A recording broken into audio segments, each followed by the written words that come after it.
Sister, thank you for waiting. Would you please state your name and occupation, then state your question? I'm Sakina D'Souza, and I'm a Catholic. I believe Brother Yusuf was a Catholic before. I would like to ask him the simple question. He was brought up like a Catholic, but what made him change?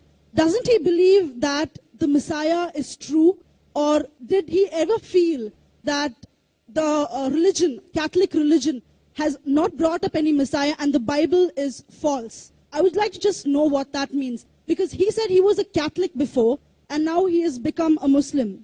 What made you change? What was that storyline before? Doesn't he believe that there is a Messiah, or the Messiah had come, saved us, died on the cross? Thank you very much for a good question. I hate to disappoint you, but I wasn't a Catholic. But I was with a Catholic priest the night that he accepted Islam. And I asked him these questions you asked me. Because after all, I was still a Christian, a preacher in Christianity, and I wanted to know why my best friend, a Catholic priest, had converted.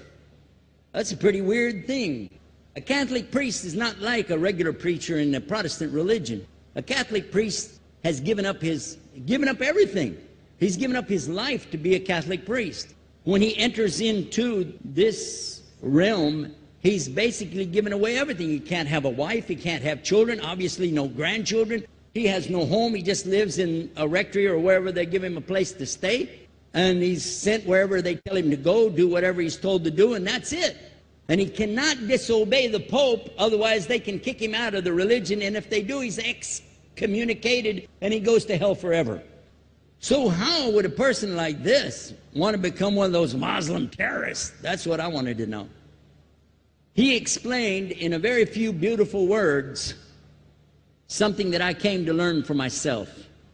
He said that he was sincerely in the Catholic religion because he believed in God, that he had studied, his degree was in theology, and a part of the teaching that they as priests have is to study Islam. Every priest is forced to study Islam. Now, you may not know that, but you can ask your priest and he'll confirm it.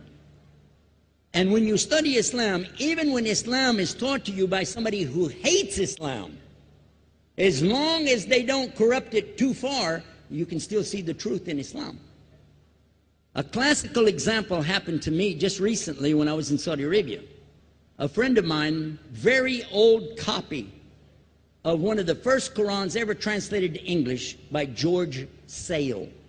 George Sale hated Islam, he hated the Muslims, but when he translated the Quran to English, he was true to the text of the words. Although maybe not getting all the meaning, he certainly was true to the text of the words. I was shocked when I read it. Have you seen it? You know what I'm talking about? Amazing. And listen to this. George Bernard Shaw, for instance, is one of many, a long list of people who read this and realized the truth of Islam.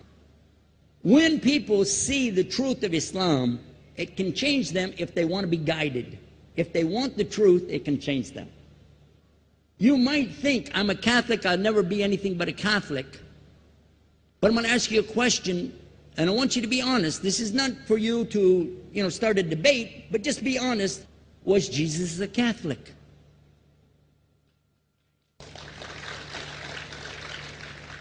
And it's not open to debate, so there's no point in opening that up, because you know and I know he wasn't.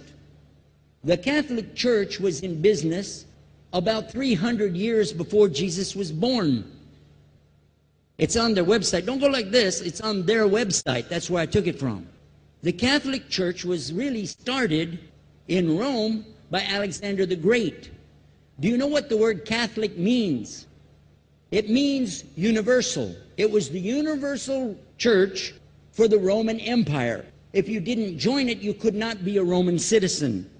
And it was opposed to the teachings of Judaism and opposed to the teachings of the early Christians for more than 200 and some years.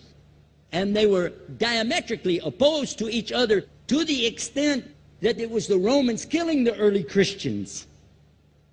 Now, if you understand that, and you go to their website and read, they didn't even take over Christianity until the year 325 AD. And when they did, they changed a lot of things, again, referring to their own website. But if you want to check it in Britannica or Americana or grow your encyclopedias, go ahead and read about the Catholic Church. When, in August of 325 AD, at the Nicaea Council, they took over, first thing they said was, let's change the date of the birth of Jesus to be the same date as that of Mithras, which was the god, one of the gods worshipped there, and also the sun god's birthday was the same day, December the 25th, believing it to be the shortest day of the year. And Constantine was a sun worshiper of Sol Invictus. Go to the website, read it for yourself. There are a lot of points, but not the least of which, even today, if you go in any Catholic church, and I have, you'll see so many portraits and statues and idols and images throughout the whole place, that for the one who's never experienced that, for a Muslim who knows about these images, he'll be like, whoa, a'udhu billah. Whoa, what's this? The first time I walked in a Catholic church, I was about 10 years old. I was shocked. I was shocked at the idols and statues everywhere, because in the Protestant religion, we were brought up to believe that the second commandment was just as important as the first commandment. The first commandment in the Bible, in Exodus, is the same as the first commandment in the book of Deuteronomy. It says, I am the Lord your God that brought you out of the land of Egypt in the house of bondage. You know no other God beside me. Beside me there's no other gods. Thou shalt not have any other gods beside me. How many in this room agree with that commandment? Raise your hand. You notice the Muslims are raising their hand, because it means Ashhadu an la ilaha illallah. That's the first commandment for us as well.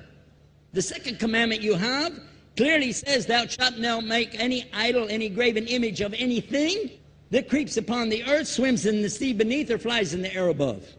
And I was sitting in a church one time, sitting there in the morning service, watching, the preacher talk, and, they go on and on and on, and sometimes you lose your train of thought. I was looking. Whoa! On the front of the podium, there was a fish. A fish. For the symbol, make you fishers of men. It had a fish. I said, whoa. Then I looked up above his head at the big stained glass window, and it had a dove, and he had the olive branch in his mouth. The dove is flying, the bird, I said, whoa. And then I look over here, and there's a cross with a man hanging on it. I said, wow, they didn't miss a single one. They got them all. Something walking on the earth, something swimming in the sea beneath, something flying in the air above.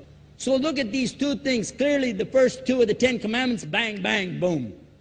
Because if you said God is more than one, where did you get it from? When Jesus is talking to his own companions and they ask him, what's the greatest commandment? Mark 12:29. Clear. The greatest commandment is to know, O Israel, the Lord your God is one God. And you have to love him with all your heart and all your mind and all your strength. And this is no different from what Prophet Muhammad ﷺ was saying, the same thing to his people.